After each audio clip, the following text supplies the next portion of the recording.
இது ஃபர்ஸ்ட் மலேசியாவின் செய்திகள் உங்களுக்காக.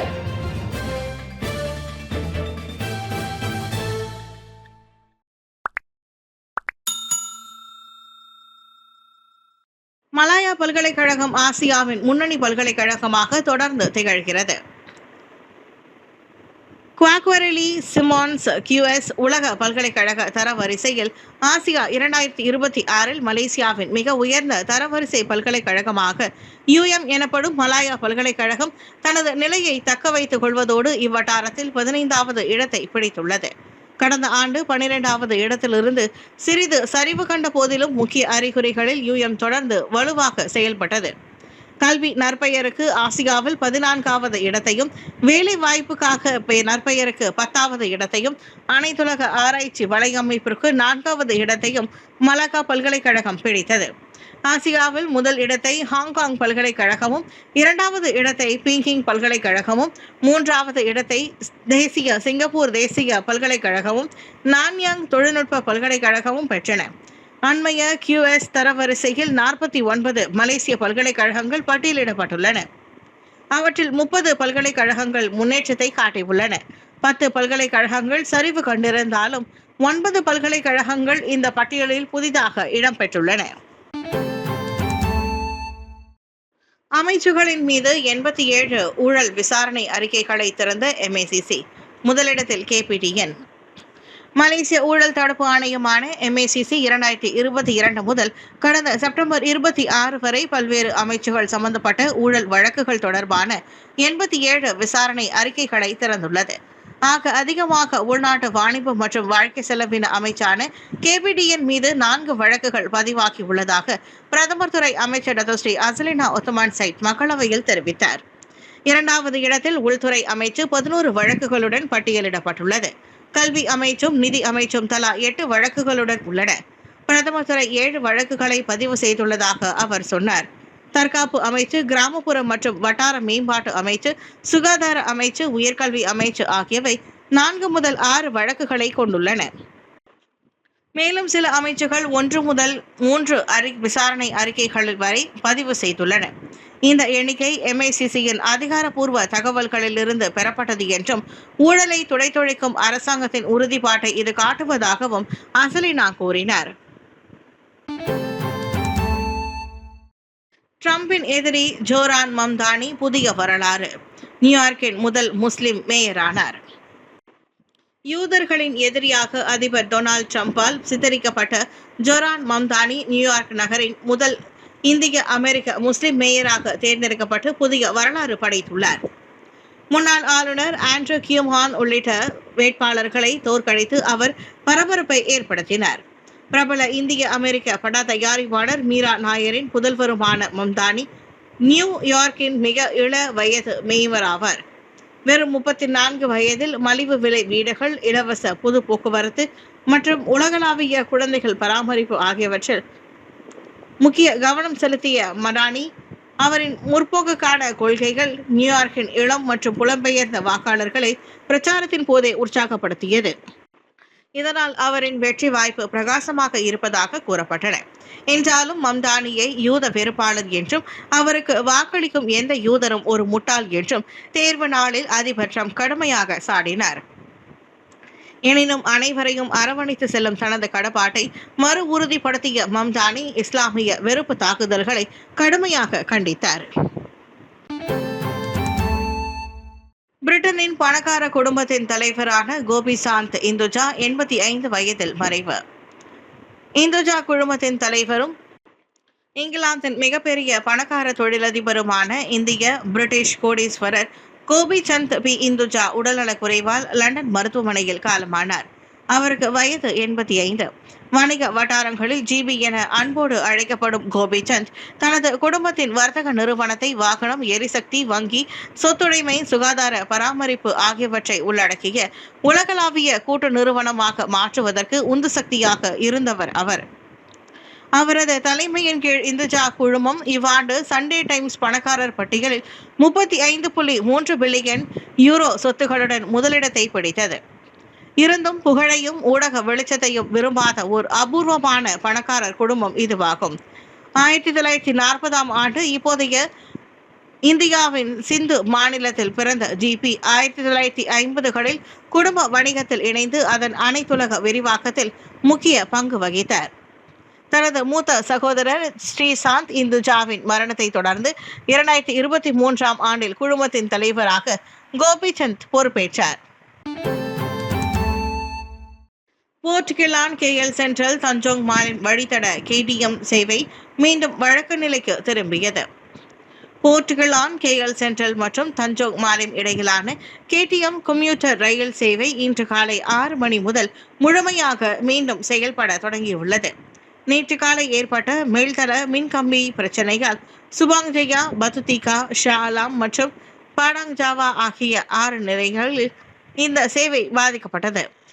இதனிடையே பழுதுபார்க்கும் பணிகள் நேற்று இரவு 11:10 மணி அளவில் முடிவுற்றதாகவும் KTMB கூறியது.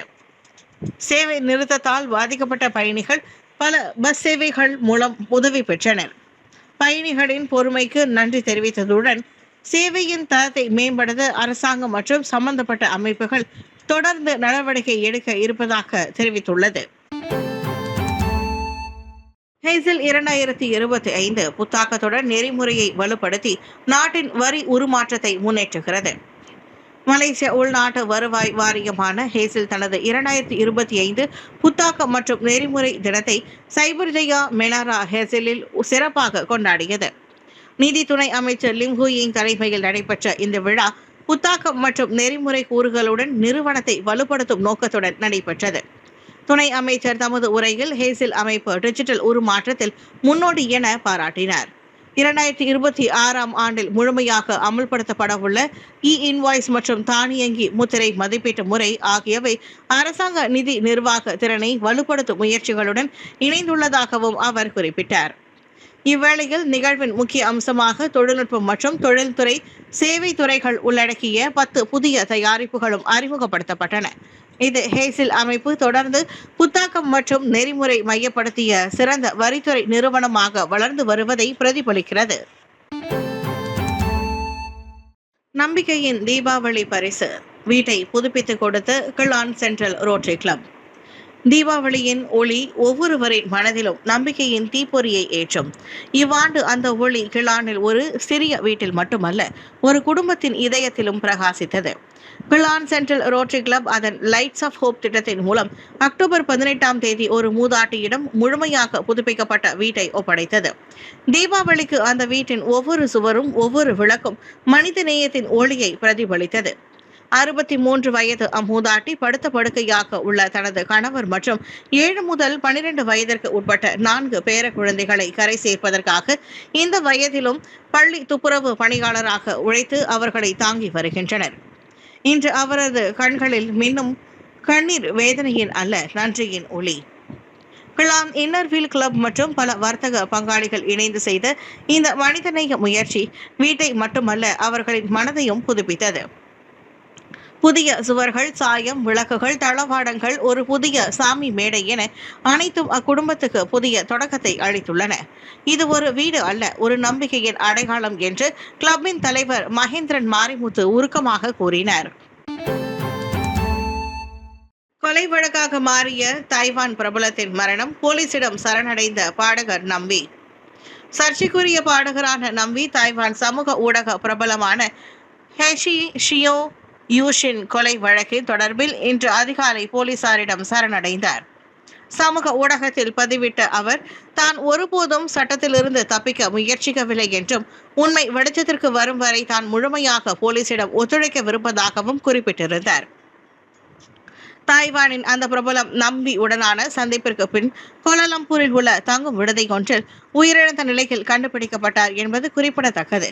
முன்னதாக போலீசாரால் கைது செய்யப்பட்ட நம்பி போதைப்பொருள் உட்கொண்டவர் என்பது விசாரணையில் கண்டறியப்பட்டதை தொடர்ந்து அவர் மீது போதைப்பொருள் குற்றச்சாட்டுகளும் சுமத்தப்பட்டன. கூலிமில் 4 வயது மகளை கொன்றுவிட்டு தூக்கில் தொங்கி தாய் தற்கொலை. 7 வயது மகன் உயிர் தப்பினான். குலின் தாமான் பேராக்கில் உள்ள ஒரு வீட்டில் தனது 4 வயது மகளை கொன்றுவிட்டு பெண் ஒருவர் தூக்கில் தொங்கிய நிலையில் கண்டுபிடிக்கப்பட்டார். வீட்டின் படிக்கட்டின் கூரை தூணில் உள்ள மின் விசிறியில் அவரது மற்றொரு பிள்ளையான 7 வயது சிறுவனை அந்த பெண் தூக்கில் தொங்கவிட்ட போதிலும் கழுத்தில் கயிறு சிக்கிக் கொண்டதால் கடுமையாக கதறியதை கேட்டு அண்டை வீட்டுக்காரர் உதவியதால் அச்சிறுவன் உயிர் தப்பினான். கழுத்து இறுகியதால் கடுமையான வலியினால் பாதிக்கப்பட்ட அச்சிறுவன் குலிம் மருத்துவமனையில் சிகிச்சைக்காக சேர்க்கப்பட்டுள்ளார். நேற்றிரவு இந்த துயர சம்பவம் நடந்ததாக குலிம் மாவட்ட போலீஸ் தலைவர் சூப்பரிண்டென்டென்ட் சுல்கிஃப்லி அசீசான் தெரிவித்தார். இரவு மணி 11:05 அளவில் பொதுமக்களிடம் இருந்து மாவட்ட போலீஸ் தலைமையகத்திற்கு தொலைபேசி அழைப்பு கிடைக்கப்பட்டதை தொடர்ந்து உடனடியாக அங்கு போலீஸ் குழு ஒன்று அனுப்பி வைக்கப்பட்டது. 3 அறைகளை கொண்ட ஒரு மாடி மலிவு விலை வீட்டில் இச்சம்பவம் நடந்துள்ளது. அவ்வீட்டின் முதல் அறைக்குள் இருந்த கட்டிலில் 30 வயது பெண்ணின் அவரது உடலும் அவரது மகளின் உடலும் கண்டுபிடிக்கப்பட்டது. தனது ஆண் நண்பர் மற்றொரு பெண்ணுடன் ரகசிய தொடர்பு வைத்திருந்ததால் கடுமையான மன உளைச்சலுக்கு உள்ளான அப்பெண் தற்கொலை செய்து கொண்டது தொடக்கக்கட்ட விசாரணையில் தெரிய வந்துள்ளது. பயான் லெபாஸில் நிலச்சரிவு நவம்பர் 5 வரை சாலை மூடப்படும். பினாங்கு சுங்கை ஆரா பகுதியில் உள்ள ஜாலான் கினாரியில் 5 மீட்டர் அகலம் உள்ள நிலச்சரிவு ஏற்பட்டதை தொடர்ந்து அச்சாலை நவம்பர் 5ஆம் தேதி அதாவது இன்று வரை மூடப்பட்டதாக மாநில அரசு தெரிவித்தது. ஜாலான் கெனாரி மற்றும் ஜாலான் டத்தோ இஸ்மாயில் ஹாஷிம் சந்திப்பு சாலையில் நிலச்சரிவு குறித்து தகவல் கிடைத்த உடனேயே பினாங்கு JKR குழு உடனடியாக சம்பவ இடத்திற்கு விரைந்து பாதுகாப்பு மற்றும் பழுது பார்க்கும் பணிகளை தொடங்கியது என்று பினாங்கு மாநில வசதி போக்குவரத்து மற்றும் டிஜிட்டல் துறை நிர்வாகி ஜைரில் கீர் ஜஹாரி கூறினார். இந்நிலையில் பொதுமக்கள் மீட்பு பணியாளர்களின் வழிகாட்டுதலை பின்பற்றுமாறு அறிவுறுத்தப்பட்டது. நேற்று மாலை சுமார் 4:30 மணி அளவில் ஏற்பட்ட இந்த சம்பவத்தில் உயிரிழப்புகள் மற்றும் பொருட்சேதங்கள் ஏதும் ஏற்படவில்லை என்று தெரிவிக்கப்பட்டுள்ளது. அதேவேளை பயான் லெபாஸ் மாநில சட்டமன்ற உறுப்பினர் டத்தோ அஸ்ருல் மகாதீர் அசீஸ் நிலச்சரிவு சுமார் 5 மீட்டர் அகலத்தில் உருவாகியுள்ளது என்றும் தற்போது பழுது பார்க்கும் பணிகள் தீவிரமாக நடைபெற்று வருகிறது என்றும் கூறினார்.